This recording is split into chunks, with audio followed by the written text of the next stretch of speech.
I've always been one to find solace in routine. It brings a comforting predictability to my otherwise chaotic college life. It was this love for the familiar that led me to take a job at Brewed Thoughts, a quaint cafe in downtown Elmsworth, a place known more for its cozy ambience than its coffee. Every evening after a draining day of lectures and seminars, the cafe became my sanctuary. Over time, I got to know most of the regulars: Mrs. Howard, an elderly woman who loved her chamomile tea; Jake, a writer who spent hours typing away on his old typewriter; and then there was him. He never gave his name, but he was as punctual as clockwork. Every day around 4:45 p.m. the door chimes would tinkle, announcing his arrival. A man in his mid-40s with salt and pepper hair, he had this intense gaze that felt like it was dissecting you. He always sat at the same corner table, ordering the same drink, a black coffee, no sugar. His predictability should have made him just another regular in my eyes, but there was something unsettling about him. He'd often catch my gaze, holding it for a moment too long, his lips stretching into a smile that never quite reached his eyes. But it was our daily exchange at the counter that bothered me the most. Whenever he handed over the money for his coffee, he'd deliberately linger, ensuring our fingers brushed.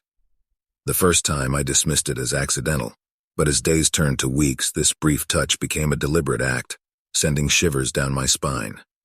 The cafe, my sanctuary, began to feel less safe, and it was all because of the smiling stranger. My coworkers noticed my discomfort, especially Sarah, my roommate and fellow barista. One evening, as we were closing up, she asked if I'd noticed the man's obsession with one of the paintings in the cafe. A rather grim artwork, it depicted a lone woman standing at the edge of a desolate field, with shadowy figures lurking in the background. "The way he stares at it, Tess. It's like he's trying to communicate with the figures in the shadows," she whispered. We both shuddered at the thought. One afternoon, as I was refilling sugar jars, he approached me, his ever-present smile more pronounced. "You know," he began in a low, gravelly voice, "that painting reminds me of you. Isolated, yet so captivating. How about dinner tonight, a chance for us to get to know each other better?" Every alarm bell in my head went off. It wasn't just the way he said it was the predatory glint in his eyes, as though I was prey he was keen on trapping. Politely declining, I quickly busied myself with another task. However, the encounter left me rattled. The cafe's comforting walls now felt constricting, as if they were closing in on me, and the idea of being alone there was becoming a looming dread. Closing the cafe had always been a routine task. Dim the lights, count the cash, wipe down the counters, and ensure the door was locked. But ever since that unnerving encounter, I found myself increasingly wary of the shadows, jumping at the slightest noise. Sarah noticed my anxiety and often offered to close up with me, but tonight, she had an early class and left before dusk. As evening wore on, the last of the customers trickled out. I took a deep breath, reminding myself that in just a few minutes I'd be safely out of there and on my way home. But my heart sank when I spotted him outside. He was standing directly across the street, staring intently into the cafe. His focus, undeterred by the rain lightly drizzling down, was solely on me. I tried to shake off the unease. Maybe he's just waiting for a bus, I thought, but there was no bus stop in sight. I went about my tasks, but quicker now, trying to avoid his line of sight. Every time I glanced out, he was still there, his smile wider, like a predator stalking its prey. But then, a moment of hope. I noticed a couple of regulars, Mark and Jenny, walking in my direction. Seizing the opportunity, I ran out and asked if they could stay with me for a bit. The relief on their faces told me they had noticed him too. We all went back inside, locking the door behind us.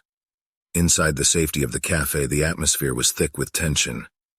Mark and Jenny sat at the bar, trying to make casual conversation to ease the mood, but their voices wavered with underlying fear. Every now and then their eyes would dart to the window where the man stood, his silhouette menacing against the dim streetlights. As I poured them some coffee, Jenny whispered, "Do you think we should call the police?" Her eyes darted towards the window where the man's shadow lingered. "I don't know. What could they do? He hasn't technically done anything wrong," Mark responded, though his worried expression betrayed his attempt at being pragmatic. Suddenly the lights flickered, casting eerie shadows around the room. In that split second of darkness, a soft tapping echoed through the silence. My heart froze. He was tapping on the window. Jenny, clearly rattled, pulled out her phone. "We should call the police. This isn't normal." But Mark hesitated. "Let's wait a bit more. Maybe he'll just leave." Each minute stretched into what felt like hours. The cafe, once my sanctuary, now felt like a prison. As the minutes ticked by, the tapping became more persistent, more insistent. There was a desperation in that sound. Suddenly the cafe phone rang, its shrill tone slicing through the tension. I hesitated, then picked it up with trembling hands. "Hello?" The voice on the other end sent chills down my spine. "Why are you hiding from me? Let's be together." It was him. Dropping the receiver, I turned to Mark and Jenny, panic evident in my eyes. Mark nodded gravely. "It's time to call the police." I could hear the erratic rhythm of my heart, its pounding echoing in my ears. The realization that he had somehow gotten my cafe's phone number was chilling, and the idea that he was near enough to watch my reaction was even more terrifying.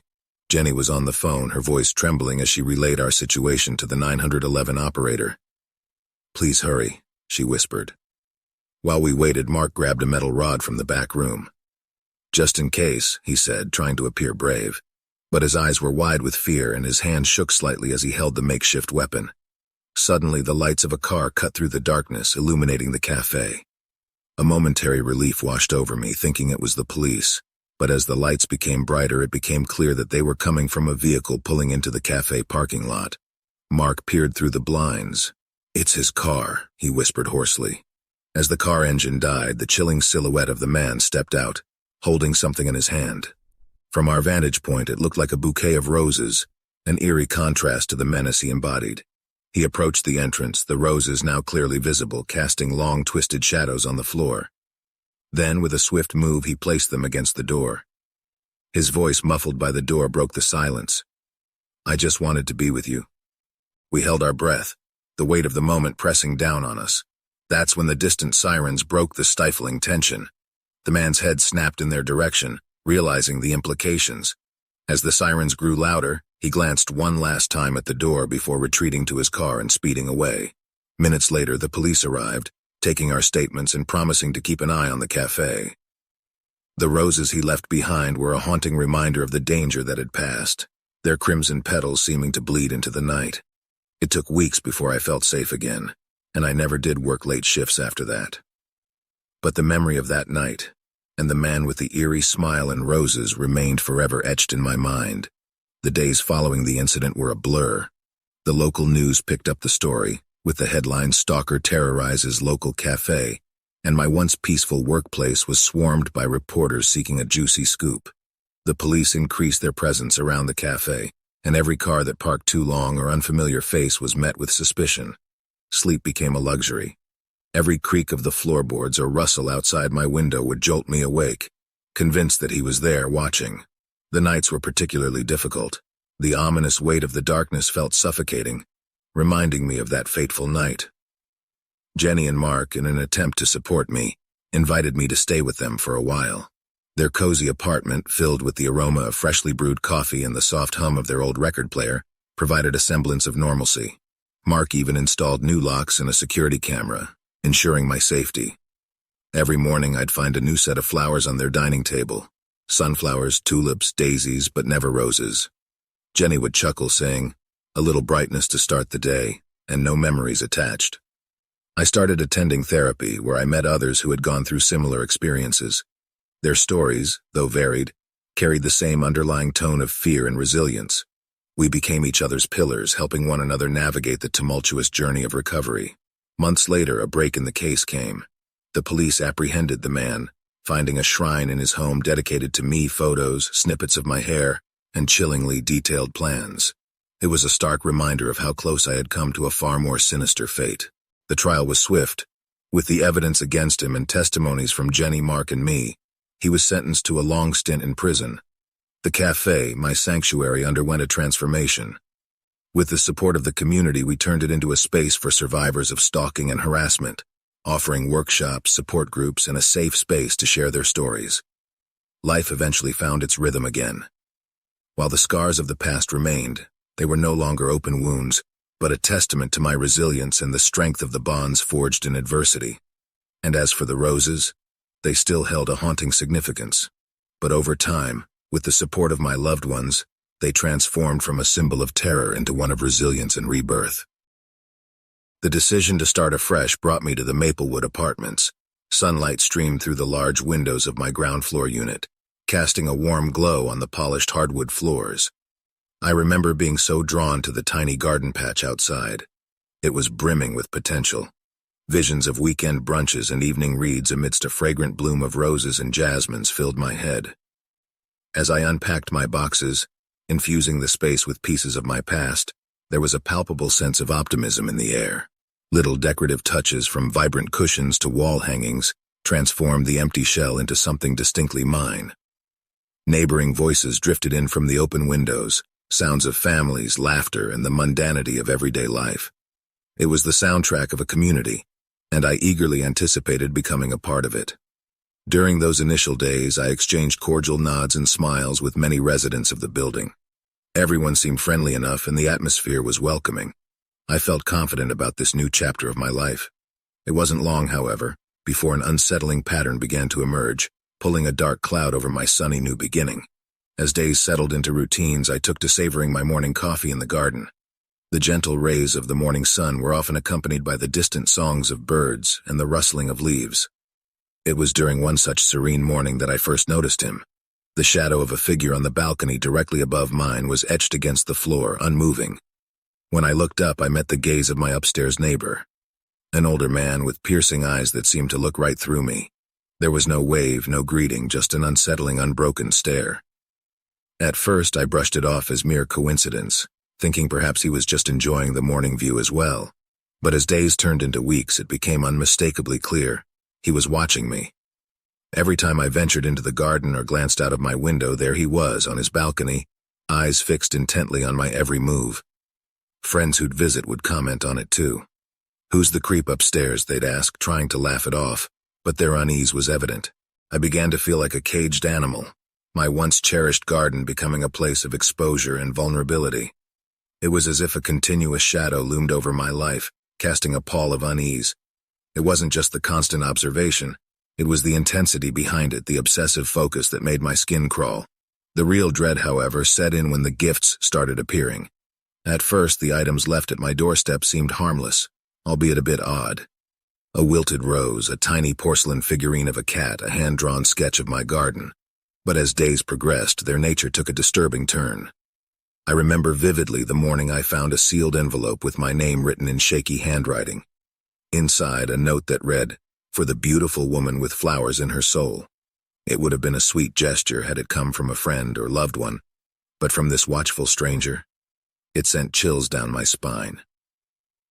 Another evening, after returning from work, I almost stepped on a dead bird placed meticulously on my doormat. The sight was jarring and the implication horrifying. Was it a twisted sign of affection or a veiled threat? The culmination of these terrifying gifts was a bouquet of dead flowers with a note, "Even in death, beauty remains." The decayed petals and the somber message were enough to bring tears to my eyes. It wasn't just about the gifts anymore. It was the realization that this man had access to my personal space, the threshold of my sanctuary. I confided in friends and they advised notifying the police. But I hesitated, fearing that any official involvement might exacerbate the situation. In my heart, I held on to the hope that this was just a phase and that my neighbor would eventually lose interest and move on. But as nights grew darker and his presence more pronounced, I soon realized the gravity of my mistake. The terror escalated one fateful night. After a long and tiring day, I had managed to drift off into a fitful sleep. The silence of the night was disrupted by a faint rhythmic tapping. It was soft but persistent. Groggy from sleep, I initially dismissed it as raindrops or a tree branch against the window. But then clarity struck. It was too rhythmic, too deliberate. Summoning courage, I cracked open one eye and tried to adjust to the dark. My bedroom window, which overlooked the garden, was usually a source of moonlit beauty. But that night, it became a frame for my worst nightmare. His face appeared, faintly illuminated by the streetlight's glow, eyes wide, unnaturally so, as if he had been forcing them to stay open. His finger tapped methodically on the glass pane, every tap echoing in the otherwise silent room. Frozen in terror, our eyes locked. There was an emptiness in his gaze, a hunger. I wanted to scream, to run, but fear had its tight grip on me. Minutes felt like hours, and every tap seemed to promise a more sinister intention. Suddenly, the distant wail of a siren pierced the air, startling both of us.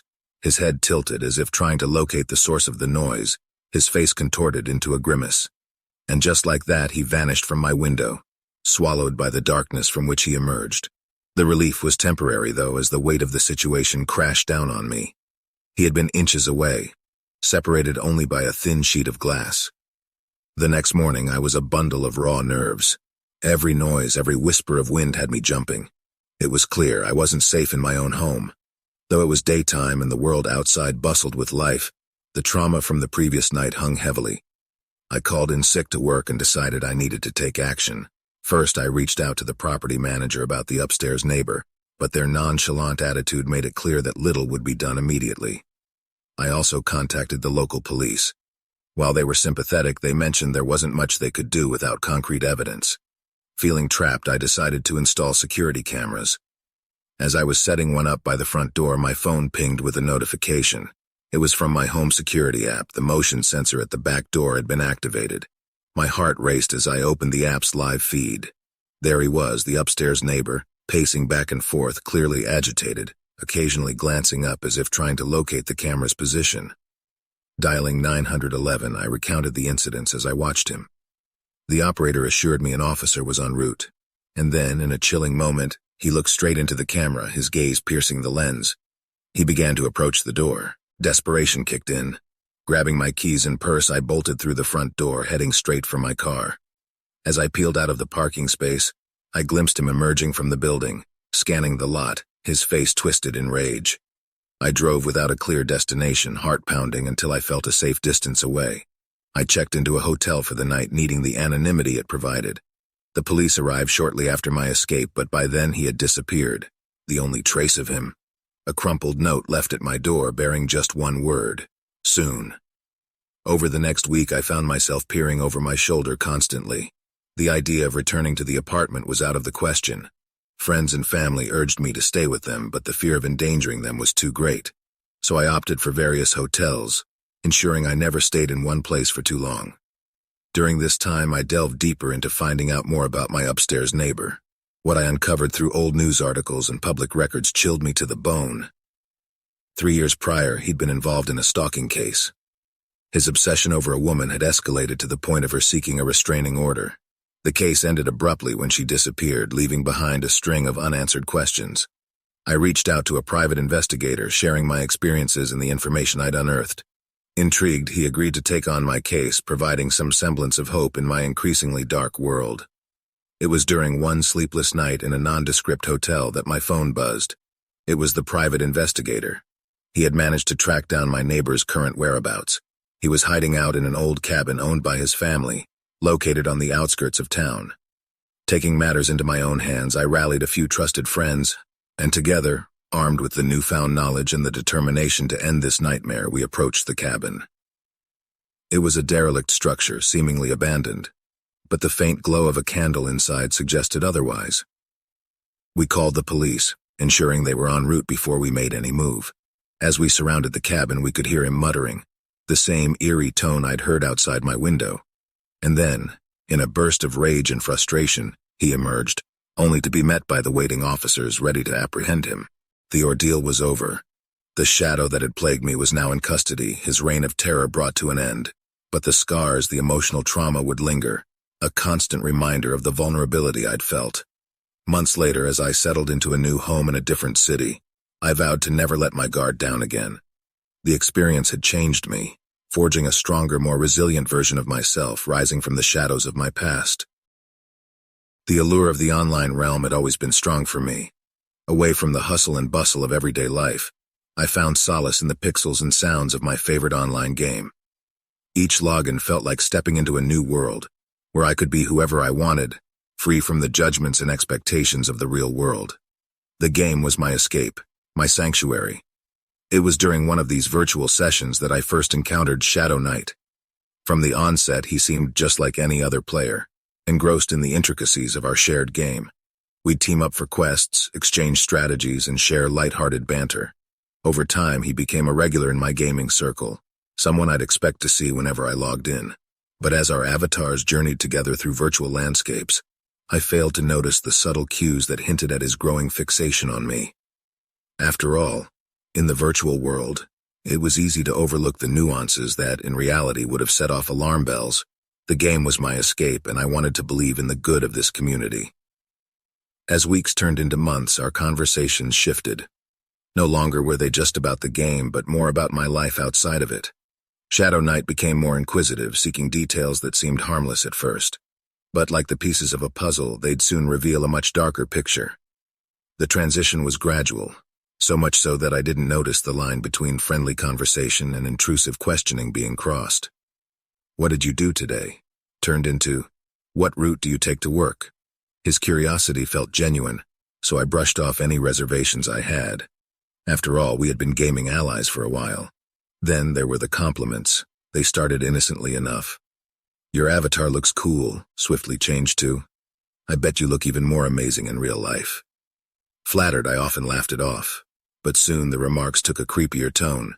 "I'd love to see you in a red top," or "You have a voice that I could listen to all night." I became increasingly uneasy, but thought maybe I was overreacting. He was just a friend from the game, right? So when he began inquiring about my weekend plans or favorite places to relax, I thought, what's the harm in sharing? It's not like he'll ever show up. It was around this time that he mentioned getting a new webcam and how fun it would be for us to video chat. I declined, wanting to keep some semblance of privacy. But soon after, I started getting messages complimenting my recent clothing choices or the new layout of my room. Fear started to settle deep in my bones. How could he know these things? It was as if he had a window directly into my life. One evening after a long day at work, I logged on for a quick gaming session. Almost immediately, a message popped up from him. "Loved the blue dress you wore today. Suits you." My heart froze. The weight of his words crushed me. My fingers trembled over the keyboard. It was true. I had worn a blue dress to work that day, but how could he know? None of my online friends knew my real-world identity, let alone my daily fashion choices. I attempted to play it cool. Ha ha, lucky guess. But deep down, panic was taking over. He replied faster than I expected. "No guess, I saw. Looks better in person than through a lens." The realization hit me hard. Somehow he was watching me. My initial thought was my phone. Had he hacked it? Or was he actually somewhere nearby, physically stalking me? I felt exposed, vulnerable. My sanctuary, the virtual world where I felt safe and free, had been tainted. Checking all my device permissions, I noticed my webcam light would randomly blink on. My heart raced. This whole time he had been watching me through my webcam, seeing my every move, every reaction, every moment of vulnerability. The feeling of violation was overwhelming. The horror grew as I remembered all the times I had casually changed clothes with my laptop open, or had deeply personal conversations with friends, unaware of the prying eyes that lurked in the shadows of the internet. The game was the last thing on my mind. Racing thoughts of every interaction, every shared detail, and every vulnerable moment played in my head. But I needed to act, and fast.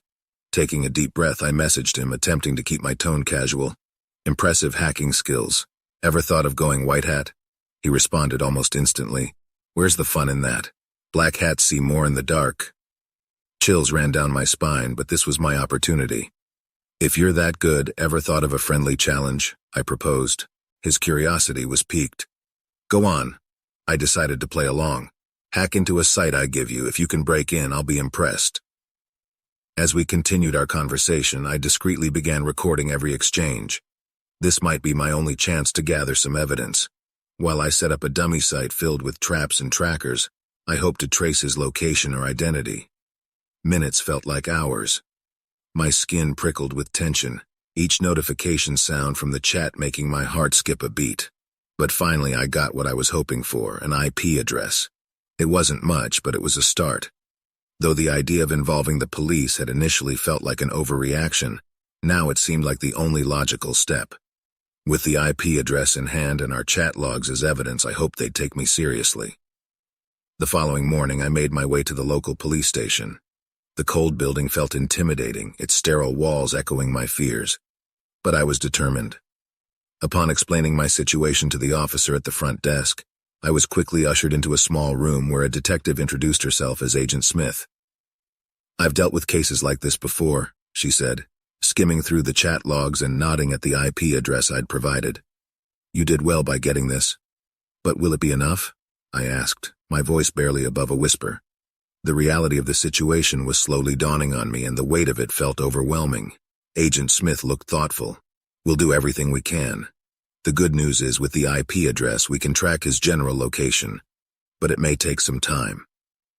Days turned into nights, and I felt myself becoming more and more paranoid. Every little noise, every shadow made me jump. I installed extra locks on my doors, blacked out my windows, and always ensured my webcam was covered. But Agent Smith and her team worked tirelessly.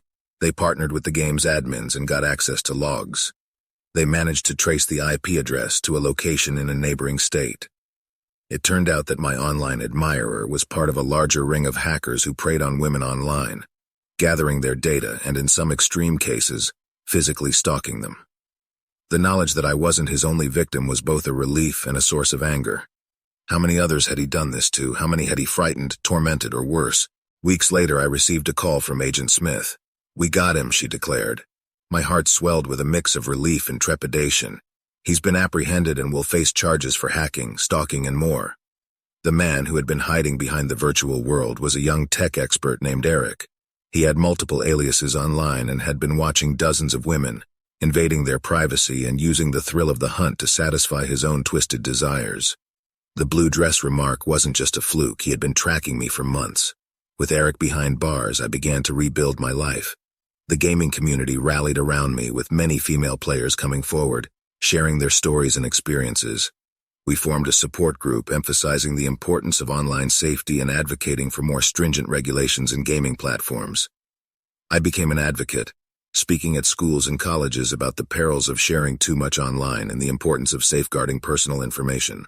The trauma had changed me, but I was determined to use my experience to prevent others from enduring the same horror. One evening, as I sat reflecting, I penned down my story on Reddit. It was a way for me to find closure, but also to send a message. We live in an interconnected digital age, and while the virtual world can be an escape, it's crucial to remember the real-world dangers that lurk behind those screens. Be safe online. The support poured in and the upvotes were countless. But more than the virtual validation, it was the realization that my story had made a difference. Women and men alike shared their gratitude, and I knew my voice had sparked a movement. As I closed my laptop, I felt a newfound peace, knowing that my nightmare had turned into a beacon of hope for others. In the shadows of the night, if our tales from unsettling horror stories gave you a fright, press like and let it be known. Subscribe, so you're never alone in this haunting journey, and share, so others too can be wary. Until our next sinister tale, stay dark, dear listener.